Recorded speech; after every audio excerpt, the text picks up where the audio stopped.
가슴에 손을 얹고 믿음을 고백하고 하나님 말씀 듣도록 하겠습니다. 제가 먼저 고백하겠습니다. 하나님은 나를 사랑하십니다. 나는 그 사랑 안에 있습니다. 하나님은 오늘 나에게 말씀하실 것입니다. 그 말씀에 능력이 있습니다. 그 말씀에 생명이 있습니다. 나의 마음을 하나님께 열겠습니다. 나의 생각을 예수님께 집중하겠습니다. 들은 만큼 변합니다. 들은 만큼 행복해집니다. 아멘.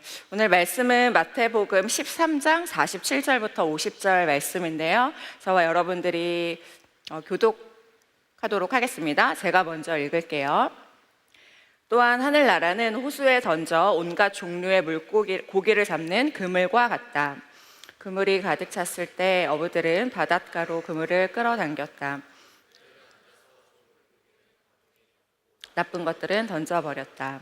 세상 끝날에도 이렇게 될 것이다. 천사가 와서 의인들 가운데서 악한 사람들을 구별하여 낼 것이다.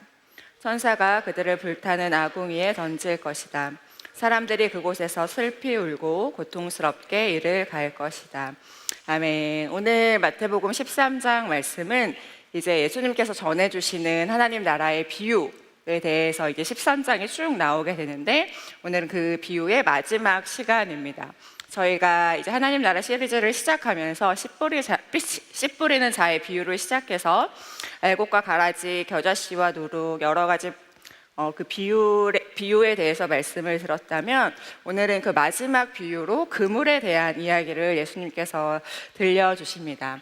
여러분들 그물 하면 딱 떠오르는 사건, 성경의 사건 기억나시나요? 베드로, 그렇죠? 예수님께서 처음 제자들을 불러주신 그 사건, 갈릴리 바닷가에서 제자를 불러주신 그 사건이 기억이 날 것입니다. 우리에게 익숙한 말씀이지만 예수님은 왜 랍비나 제사장들을 예수님의 제자로 부르지 않고 바닷가에서 물고기를 잡는 어부를 예수님의 첫 번째, 그리고 예수님의 12 제자 중에 한 사람, 두 사람으로 세우셨을까요? 생각해보면 바닷가에서 일을 하고 있는 어부들에게는 어떤 냄새가 날까요, 여러분? 물고기 냄새가 나겠죠? 그렇게 좋지 않은 냄새일 것 같습니다. 그리고 그들은 바닷가에 나가서 거센 풍랑이 일 때마다 온몸으로 그 풍랑을 맞이해야 할 것이고, 물고기가 텅텅 비어있는 그 그물을 마주할 때도 매일매일 성실하게 그물을 풀어가면서 자신의 일을 했어야 할 것입니다.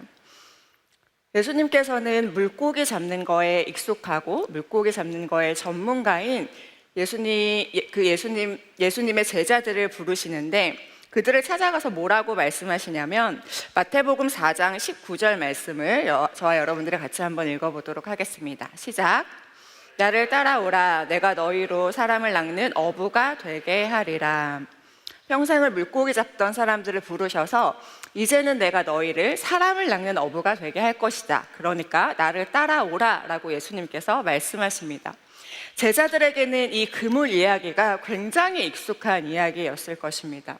그러니까 이 비유 말씀을 통하여서 예수님은 하나님 나라는 이런 곳이란다 라고 말씀을 해주시는데, 그 하나님 나라의 마지막 결과, 그리고 하나님 나라에 들어가기 위해서 우리는 어떻게 해야 하는지에 대해서 오늘 본문이 아주 명쾌하게 이야기를 하고 있는 것입니다. 오늘 이 말씀을 통해서 우리 여러분들도 하나님의 나라에 대해서 다시 한번 기억하고, 오늘 나에게 주시는 하나님의 음성은 무엇이든지 귀 기울여 보시는 은혜의 시간이 되시길 바랍니다. 우리 47절 말씀 한 번만 더 읽어보도록 하겠습니다. 시작. 또한 하늘나라는 호수에 던져 온갖 종류의 고기를 잡는 그물과 같다라고 말씀하십니다. 하나님 나라는 그물과 같다라고 말씀하셨죠. 이 본문의 말씀을 좀 더 명확하게 이해하기 위해서는 여기에서 사용된 그물이 어떤 그물인지에 대해서 좀 알 필요가 있습니다. 당시 갈릴리에서 물고기를 잡는 방법은 총 3가지 방법이 있었다고 해요. 첫 번째 방법은 무엇이냐면 바로 이렇게 잡는 거죠. 그림을 준비했습니다. 보여주시겠습니까? 뭐 하고 있죠? 낚시를 하고 있습니다. 아주 멋지게 낚시를 하고 있죠. 여러분, 남자 형제님들 낚시 좋아하시는 분들 있으시죠? 네, 없으시군요. 저희 아버지랑 제 동생도 너무 좋아해서 가끔 이제 같이 따라가곤 했었는데 저는 왜 좋아하는지 정말 이해를 할 수가 없습니다. 그런데 이렇게 물고기 한 마리를 잡기 위해서 하루 종일, 때로는 하루 종일 시간을 들이면서 낚시질을 합니다. 이렇게 하면 물고기 한 마리, 물고기 두 마리를 잡게 되죠. 물고기를 잡을 수 있는 첫 번째 방법이고요. 두 번째 방법은 이런 것이 있습니다. 이건 뭐죠, 여러분? 투망입니다. 투망. 투망은 뭐냐면 바닷가에 가서 내가 잡고 싶은 물고기가 출몰하는 그 지역에 투망을 던집니다. 그러면 저 투망만큼 물고기가 들어오게 되는 거죠. 그러니까 내가 원하는 물고기만큼만, 딱 그만큼만 제한적으로 물고기를 잡을 수 있는 방법이 바로 투망을 던져서 물고기를 잡는 거예요. 마지막 세 번째 방법은 무엇이냐면 바로 이것입니다. 보여주시겠어요? 이게 뭔지 아세요, 여러분? 이것이 바로 저인망이라는 것인데, 단어로 말씀드리면 여러분들이 잘 모르실 것 같아서 그림을 준비했습니다. 다음 사진도 한번 보여주시겠어요? 자세히 보면 이런 거죠. 그러니까 아주 엄청나게 큰 그물을 바닷가에 던지는데 아래에는 아주 무거운 추를 달아서 그 그물이 어디까지 내려오냐면 깊은 바닷속 땅 끝까지, 마른 땅 끝까지, 땅 끝까지 내려오게 됩니다. 그리고 그 그물이 이미 100m가 넘는 그물을 완전히 포위해서 배 두 개가 양쪽에서 그물을 끌어당기기 시작하는 거죠. 그러면 저 포위된 그물 안에는 여러 가지의 물고기, 그리고 해초류, 그리고 온갖 쓰레기들, 돌멩이까지 저 그물에 완전히 잡히게 된다고 합니다. 저 그물 안에 들어온 어떤 물고기 한 마리도 밖으로 나갈 수 없는 구조라고 합니다. 이것이 얼마나 큰 일이었냐면 어부 한 명으로서는 도저히 할 수 없는 일이었고, 배가 2척 이상 필요했고 수십 명의 어부들이 협력해야지만 이 일을 할 수 있었던 그것입니다. 그러니까 오늘 예수님께서 하나님 나라는 그물과 같다라고 말씀하셨을 때는 바로 이 저인망의 그물을 말씀하신 것입니다. 이 저인망의 그물은 헬라어로 사게네라는 단어를 쓰고 있는데, 우리 성경 중에서 성경 전체에서 오늘 본문에서만 딱 한 번 사용되게 되어지는 아주 특별한 단어로 생각하시면 될 것 같아요. 그러니까 예수님께서 하나님 나라의 비유에 대해서 설명하시는데, 하나님 나라는 낚시질을 해서 물고기를 잡는 것도 아니고 투망을 던져서 내가 원하는 물고기만을 잡는 것도 아니고 저렇게 엄청난 저인망이라는 그물을 던져서 모든 물고기를 잡겠다. 땅 끝까지 던져서, 완벽하게 던져서 어떤 것 하나 빠져나가지 못하도록 다 그물 안에 들어올 수 있도록 그렇게 잡겠다라고 말씀하신 것이 바로 이 그물의 표현인 거죠. 여러분들 이 그물을 상상해 보면 한두 마리가 바닥거리는 게 아니겠죠. 완전히 수천 마리, 수만 마리가 모여 있어서 비린내를 풍기면서 서로 얽혀있는 모습을 우리는 상상할 수 있습니다. 그 안에는 당연히 좋은 물고기도 있을 것이고 나쁜 물고기도 있을 것이고, 예쁜 물고기, 화려한 물고기, 맛있는 물고기, 다양한 물고기들이 들어 있었을 것입니다. 하나님께서 하나님의 나라가 바로 이 그물과 같다라고 말씀하신 건, 하나님의 나라에 들어갈 수 있는 사람은 사회적으로 성공한 사람들이거나 심성이 착하거나 얼굴이 예쁘거나 특별한 사람만이 하나님 나라로 갈 수 있는 것이 아니다 라는 것을 말씀하시는 것이 바로 오늘 본문의 말씀인 것입니다. 어부가 정확한 의도를 가지고 내가 저 바다에 모든 것을 쓸어 담겠다라는 그 마음으로 저인망의 그물을 던진 것처럼, 하나님께서는 내가 이 땅의 모든 영혼들을 구원하겠다라는 목적 하나로 이 죄악된 세상 가운데 하나님의 나라에 그 그물을 던지신 것입니다. 그리고 그 그물이 땅에 떨어졌고 지금 그 그물이 어떻게 하고 있을까요? 조금씩 어부이신 하나님에 의해서 당겨지고 있는 상황이 바로 우리가 살아가고 있는 상황입니다. 그렇기 때문에 여러분, 우리는 하나님 나라의 그물에 갇힌 물고기입니다. 옆에 있는 분들에게 한번 말씀해 주시겠어요? 우리는 그물 안에 잡힌 물고기입니다. 여러분, 저와 여러분들은 물고기인데 그물 안에 잡힌 물고기래요. 여러분들 이 얘기를 들었을 때 좀 마음이 어떠세요? 저는 처음에 이 말을 들었을 때 기분이 그렇게 좋지는 않더라고요. 왜냐하면 누구나 자유롭고 싶어 하잖아요. 특히 저도 자유를 굉장히 좋아하는 사람이어서 나는 자유롭게 살아가고 싶은데 내가 그물 안에 갇힌 물고기라고? 라고 생각을 하니까 기분이 그렇게 좋지는 않은 거죠. 하나님께서 나를 그물로 가둬두고 계셔? 하나님께서 나를 컨트롤하고 계셔? 이런 생각을 하다 보니까 그렇게 썩 이해가 되거나 기분이 좋지는 않았습니다. 우리가 신앙생활 할 때도 마찬가지죠. 우리가 교회에 와서 예수님을 믿는데 교회에 오면 올수록 자꾸 이건 해라, 저건 하지 마라, 이건 하면 좋다, 저건 하지 마라, 뭔가 내 삶을 옥매는 규칙 같은 것들이 생기고 더 이상 이전의 삶으로 돌아갈 수 없을 것 같은 그런 느낌을 우리는 받게 되는 것입니다. 이 저인망에 잡힌 물고기들은 처음에 내가 물고기 그 그물 안에 있는 것을 인지하지 못한다고 합니다. 왜냐하면 그물이 너무 넓기 때문에 자유롭게 헤엄칠 수 있기 때문이죠. 그런데 열심히 헤엄치면서 가다가 그물 끝에 툭 하고 걸리게 됩니다. 이상하다? 내가 왜 가지 못하지? 생각하고 다시 방향을 돌려서 다른 방향으로 갑니다. 다시 저인망의 그물에 툭 부딪히게 됩니다. 그때서야 물고기는 내가 지금 그물에 걸려 있구나 라는 생각을 하게 되는 거죠. 여러분들도 그렇지 않으세요? 나는 그냥 편안하게 예수님 믿고 예수님 믿으면 복 받는다고 하니까 편안하게 교회 다니고 싶어서 왔는데 어느 순간 똑같이 죄악을 지려고 하면 자꾸 주일날 했던 목사님 말씀이 생각이 나고 내 마음대로 살려고 하면 셀 모임 때 셀장님이 이야기했던 그 간증들과 은혜 말씀들이 생각이 나는 거죠. 자꾸 하나님의 말씀이 우리를 툭툭툭 건드리기 시작합니다. 이것이 바로 우리가 하나님의 그물 안에 갇혀 있다라는 증거죠.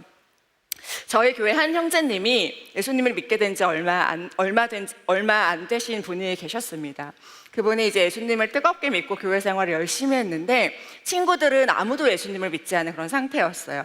그러니까 그 친구들이 이 형제에게 뭐라고 했냐면 야 진짜 네가 예수님을 믿냐? 말도 안 된다라는 얘기를 계속했다고 해요. 그래서 제가 신방을 가서 이제 이야기를 나누면서 기도 제목 요청을 받는데 이 형제님이 가장 힘들었던 게 무엇이냐면 밤에 잠을 자려고 눈을 감고 불을 끄면 자꾸 그 친구들의 메시지와 음성이 들린다는 거예요. 그러면서 나는 정말 교회를 다니면 안 되는 사람인가? 하나님은 나 같은 사람을 사랑하지 않는가? 라고 생각이 들면서 너무너무 괴롭다라고 이야기를 해 주었습니다. 그런데 그 형제가 마지막에 저에게 무엇이라고 얘기해 주었냐면 그런데 목사님 저는 다시 이전처럼 세상으로 돌아갈 수 없을 것 같습니다. 그러니까 저를 위해서 기도해 주세요 라고 이야기를 했습니다. 여러분 이 형제가 왜 이런 고백을 하게 되었을까요? 그물에 걸렸기 때문입니다. 그물 안에 들어갔기 때문에 더 이상 나갈 수 있는 방법이 없는 거죠. 돌아가고 싶지도 않은 거예요. 저희가 넥스트림 봄수련회를 아주 잘 마쳤어요.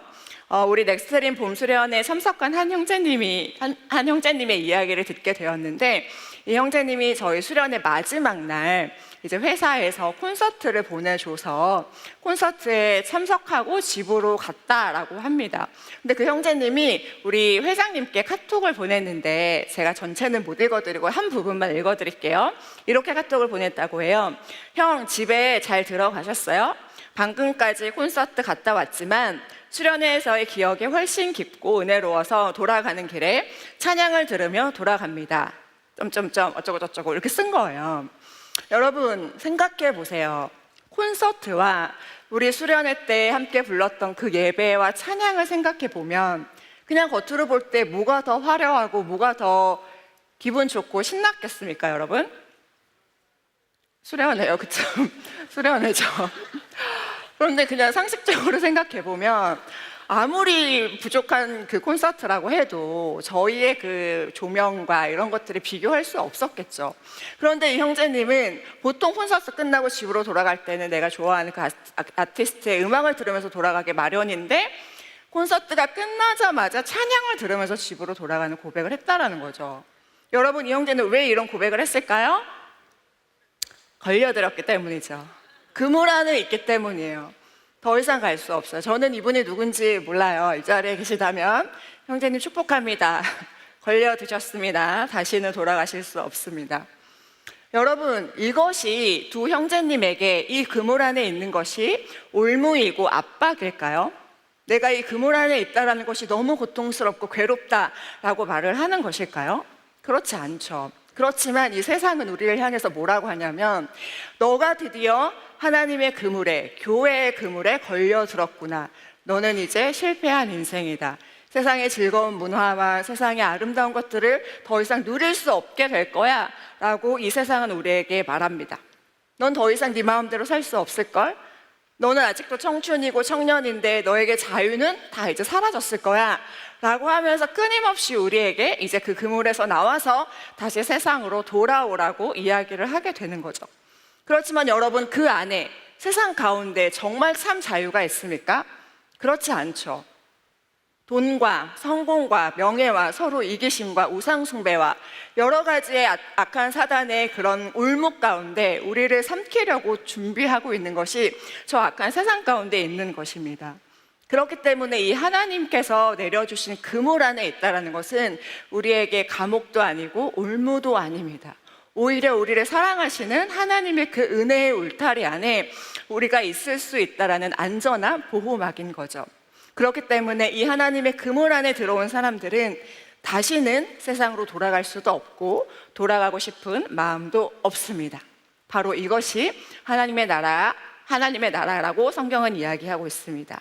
두 번째 말씀 같이 보도록 할게요. 48절 말씀인데 48절도 같이 읽어보겠습니다. 시작.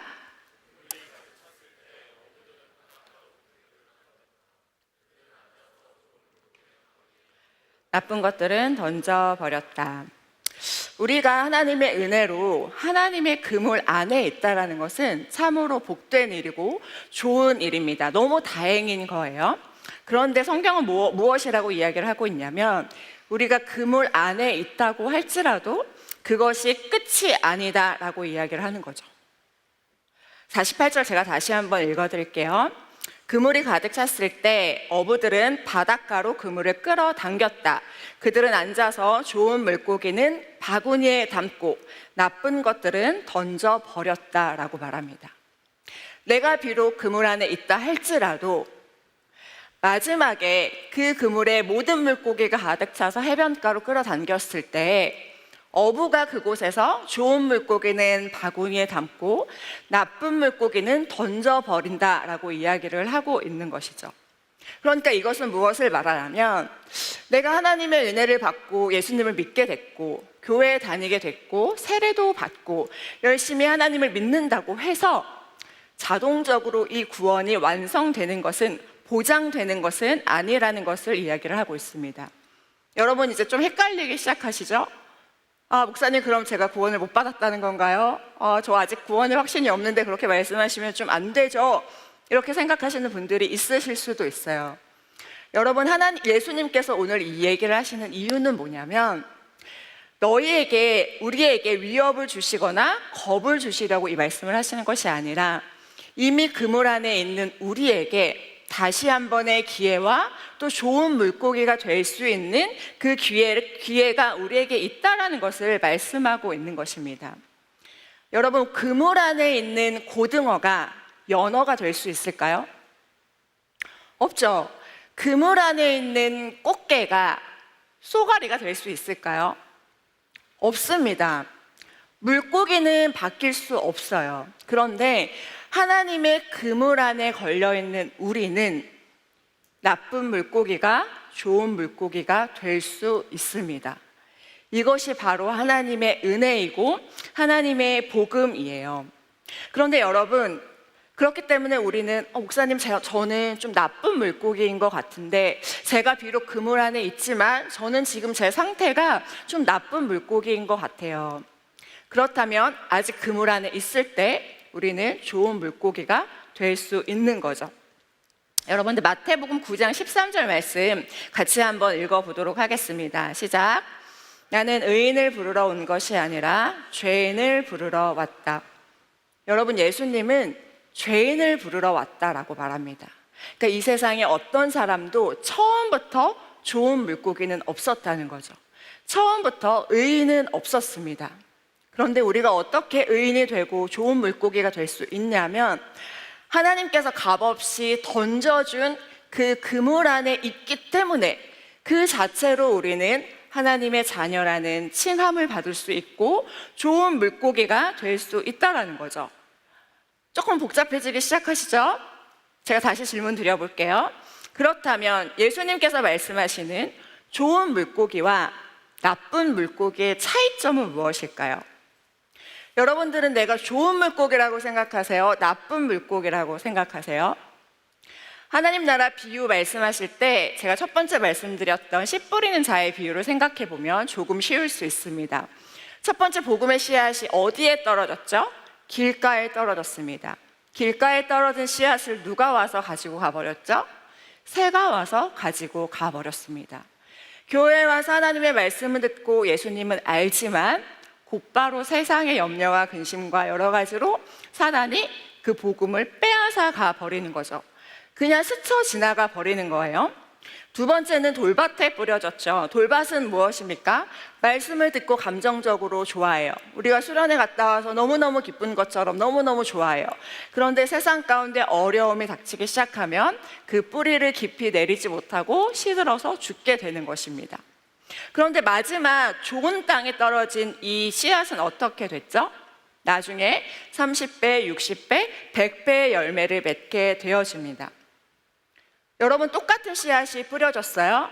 그런데 어떤 땅에서는 씨앗이 없어져 버렸고 어떤 땅에서는 30배, 60배, 100배라는 열매를 맺게 됐어요.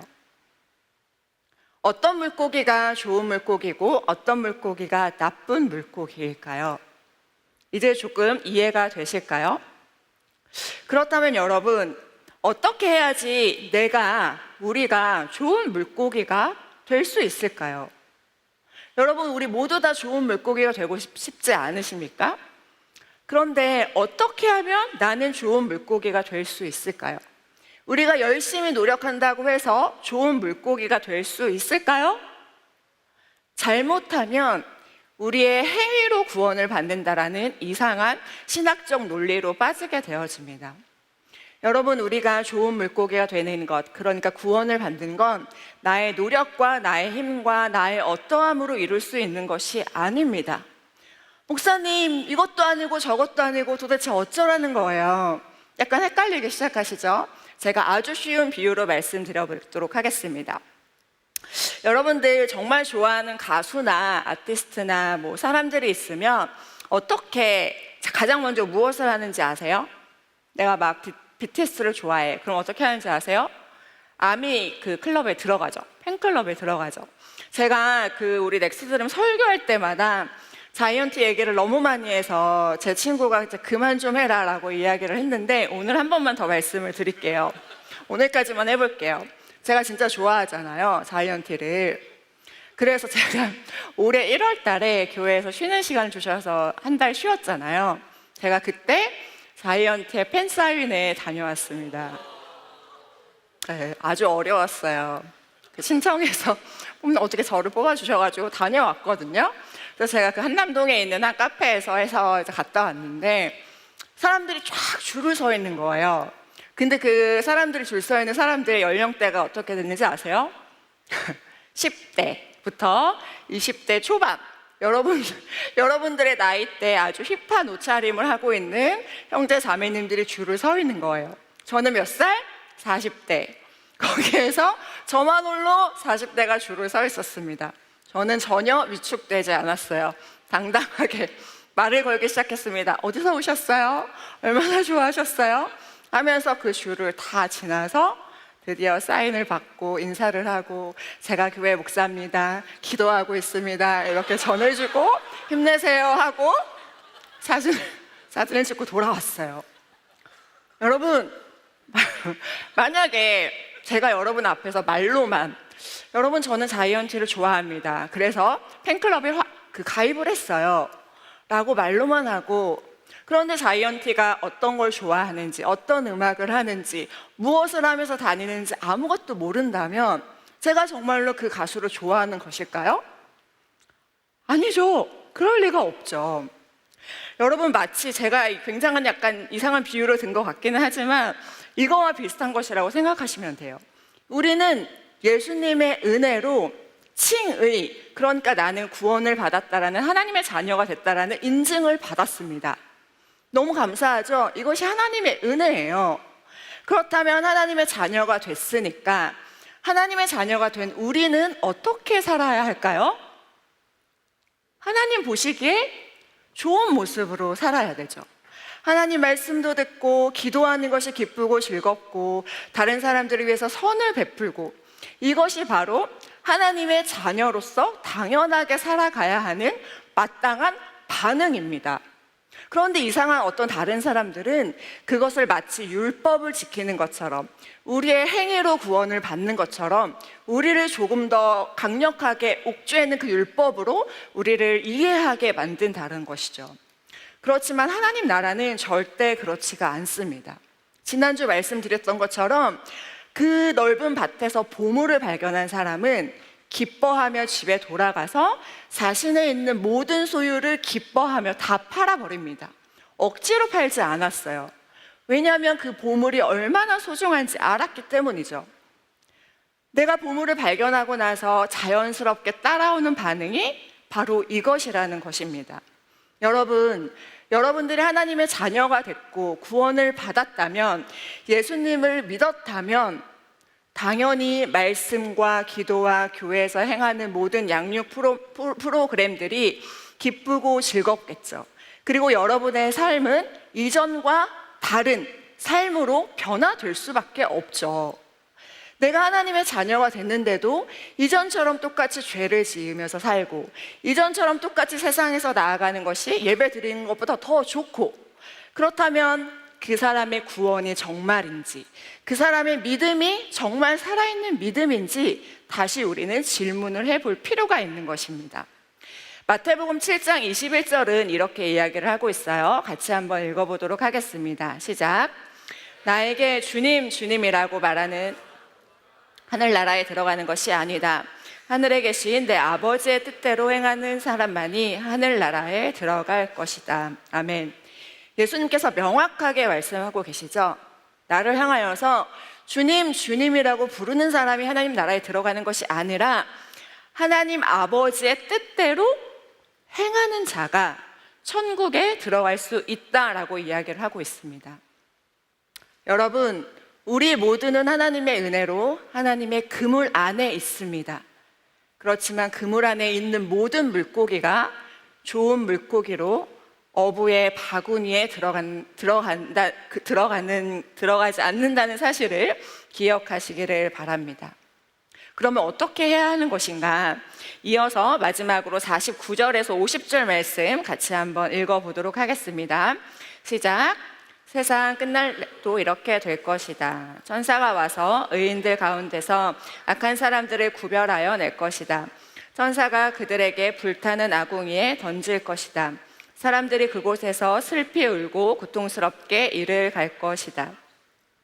우리가 보았던 알곡과 가라지 비유에서 주인이 그 가라지가 다 자랄 때까지 기다리며 인내하는 비유를 말씀해 주셨다면, 오늘 본문 그물의 비유에서는 마침내 심판의 때가 되었을 때 하나님의 나라가 어떻게 되는지 분명하게 이야기를 하고 있습니다. 49절에 세상 끝날에도 이렇게 될 것이다 라고 이야기를 하고 있습니다. 바닷속 깊은 곳에 영원히 던져져 있는 그물은 없습니다. 언젠가는 그 그물이 어부에 의해서 끌어올리게 되어 있어요. 어부가 그 그물을 끌어올릴 때 어떻게 하냐? 좋은 물고기와 나쁜 물고기를 구분한다라는 것이죠. 우리가 영원히 그물 안에서 살고 싶어요, 저 그냥 바닷가에서 평생 살고 싶어요 하면서 그 심판의 때를 외면하고 그 심판의 때를 잊어버리면서 산다 할지라도, 지금도 여전히 하나님께서 말씀하신 그 종말의 때, 심판의 때는 조금씩 어부가 그 그물을 당기는 것처럼 하나님의 때가 가까워지고 있다라는 것이죠. 그날이 오면 의인은 하나님 나라로 들어가고 악인은 불타는 아궁이에 던져질 것이다 라고 말합니다. 50절 말씀 한 번만 더 읽어볼까요? 시작. 천사가 그들을 불타는 아궁이에 던질 것이다. 사람들이 그곳에서 슬피 울고 고통스럽게 이를 갈 것이다. 개역 개정은 조금 더 분명하게 얘기하는데 여기도 한번 읽어볼게요. 개역 개정입니다. 시작. 불못불에 던져 넣으리니 거기서 울며 이를 갈리라. 지옥에 대해서 어떤 본문보다 생생하게 표현하고 있는 말씀입니다. 여러분, 요즘 많은 사람들은 지옥에 대해서 별로 관심이 없고 이야기하고 있지 않습니다. 어떤 사람들은 지옥은 존재하지 않는다라고 말하는 신앙인들도 있어요. 지옥은 사람들에게 겁주려고 일부러 은유적으로 시적으로 만들어낸 공간이라고 말을 하는 사람들도 있습니다. 그냥 그 지옥의 종말을 회피하고 싶은 인본적인 마음인 거죠. 어떤 청년이 목사님에게 이렇게 물었다고 합니다. 목사님, 요즘 같은 지성시대에 2000년 전에 그 전근대적인 불타는 지옥을 문자 그대로 말을 하다니 이것을 믿어도 되는 것입니까? 라고 이야기를 했다고 합니다. 여러분들은 지옥에 대해서 어떻게 생각하세요? 무서우세요? 제가 여러분들에게 지옥에 대해서 말씀드리는 것이 저에게도 쉽지 않습니다. 그런데 우리가 분명하게 기억해야 할 것은 심판의 날이 오면, 마지막 날이 오면 악인들은 불타는 아궁이에 던지게 될 것이라고 예수님께서 말씀하고 있는 것을 기억해야 합니다. 그런데 여러분, 이것이 우리에게 두려움과 무서움으로 다가오지 않을 수 있는 분명한 이유가 있는데, 그것은 무엇이냐면 우리는 이미 구원받은 하나님의 좋은 물고기가 되었다라는 확신입니다. 그래서 아무리 심판의 때가 온다고 할지라도 우리는 모두 다 그 완성된 하나님 나라에 함께 들어갈 수 있는 것이죠. 그렇지만 예수님을 알지 못하는 사람들은 그 불타는 지옥불에 떨어지게 될 것이다 라고 이야기를 하고 있는 것입니다. 사랑하는 여러분, 한국교회 그리고 전 세계적으로 크리스찬들이 굉장히 많죠. 그렇지만 그 수많은 크리스찬 모두가 하나님 나라에 과연 들어갈 것인가? 한번 생각해 볼 필요가 있을 것 같습니다. 오늘 예수님께서 이 그물 비유를 통해서 우리에게 말씀하시고 있는 것은 우리가 아직 그물 안에 있을 때, 내가 비록 나쁜 물고기라 할지라도, 내가 아직 변화되지 않는 물고기처럼 살아간다 할지라도 아직 심판의 때가 오지 않았으니까, 아직 그물 안에 있으니까 우리는 성화의 과정을 통해서 더 좋은 물고기, 생명력 있는 물고기, 예수님을 닮아가는 물고기로 변해갈 수 있는 그 은혜의 기회가 바로 우리에게 있다라는 것입니다. 말씀을 마무리하도록 하겠습니다. 여러분, 우리는 지금 이 세상을 살아갈 때 눈에 보이지 않지만 하나님의 은혜라는 거대한 그물 안에서 살아가고 있습니다. 그렇지만 비록 우리가 그 그물 안에 있다 할지라도 마지막 날 그 주인의 어부의 바구니에 모두가 들어가서 담기는 것은 아닙니다. 그렇다면 우리는 어떻게 해야 하는가? 정말로 우리가 좋은 물고기, 예수 그리스도라는 생명을 가진 그 물고기로 살아가야 하는 것입니다. 이미 우리에게 구원은 주어졌습니다. 그렇지만 성경의 말씀처럼 행함이 없는 구원, 행함이 없는 믿음은 죽은 믿음입니다. 그 물고기는 좋은 물고기라고 말할 수 없습니다. 하나님은 지금 우리에게 요청하고 계십니다. 너희가 일부러 억지로 노력해서 하나님 나라의 그 티켓을 받아내는 턱걸이로 하나님 나라에 들어가는 인생이 되는 것이 아니라 정말로 보물을 발견해서 기쁨으로 모든 것을 팔고 그 보물을 취했던 그 사람처럼 예수님을 따르고 예수님을 믿는 것에 우리가 기쁨으로 동참하기를, 그 마음의 중심이 온전히 주님을 향하고 있는지를 주님은 우리를 향하여서 바라보고 계신다라는 거죠. 사랑하는 여러분, 하나님의 자녀답게, 예수 그리스도의 생명을 품은 자답게 그렇게 살아가는 저와 여러분들이 되시길 주님의 이름으로 축복합니다. 그런 사람들은 어떻게 살아가게 되느냐? 마태복음 13장 51절 말씀 마지막으로 읽어보도록 하겠습니다. 시작. 너희가 이 모든 것을 이해하겠느냐? 제자들이 예라고 대답했습니다. 이 모든 비유 말씀을 전하시고 예수님께서 제자들에게 물어보셨습니다. 얘들아, 나의 모든 비유를 이제 다 이해할 수 있겠니? 라고 물어보셨습니다. 그리고 제자들은 네, 알겠습니다 라고 대답을 했죠. 그 제자들은 어떤 출신이었죠, 여러분? 어부 출신이었죠. 그 순간 처음 예수님께서 불러주셨던 나를 따라오라, 내가 너희로 사람을 낚는 어부가 되게 하리라 라는 그 부르심이 다시 생각이 났을 것입니다. 사랑하는 여러분, 내가 정말로 구원을 받고 좋은 물고기가 되었다라는 그 은혜의 감격이 있는 사람은 나 혼자 그 구원의 감격을 만끽하면서 살아가지 않습니다. 아직도 저 세상 가운데 그 구원의 그물 가운데 오지 못한 많은 사람들을 향하여서 이제는 내가 그 그물을 던지는 어부로서 살아가게 되는 것입니다. 여러분이 살아가고 있는 주변에 수많은 물고기들이 있지 않으세요? 여러분들이 던져야 할 그 바다가 아직도 여전히 많지 않으세요? 캠퍼스에, 직장에, 가정 가운데 하나님께서 기다리시고 예수님께서 찾고 있는 그 수많은 영혼들이 있습니다. 이제는 우리가 그들을 향하여서 그물을 던져야 합니다. 그리고 그들과 함께 마지막 심판의 날, 마지막 예수님께서 오실 때, 하나님의 나라가 완성될 때 우리 모두 다 함께 그 영원한 천국에 들어갈 수 있는 그 믿음의 아름다운 발걸음을 지금 이때, 아직 그물 안에 있을 때 우리는 살아가야 할 줄로 믿습니다. 크고 화려하지 않아도 어부로서, 예수님의 제자로서 그 향기를 품으며 그러한 사명을 감당하시길 바랍니다. 마지막으로 두 가지 다시 한번 말씀드릴게요. 우리는 아직 그물 안에 있습니다. 하나님의 은혜입니다. 동시에 우리는 이제 그물을 던지는 어부입니다. 이것이 우리의 사명입니다. 하나님의 나라는 이런 나라이고 그 나라 가운데 동참하는 사랑하는 우리 청년들의 인생이 되시길 주님의 이름으로 축복합니다. 이 시간에 함께 찬양하며 기도의 자리로 나아가고 싶습니다. 가능하신 분들은 우리 자리에서 일어나서 우리를 은혜의 그물 안에 불러주시고 또 세상 가운데 사람을 낚는 어부로 불러주신 주님 앞에 우리의 믿음을 결단하며 기도하며 찬양하는 시간 갖도록 하겠습니다.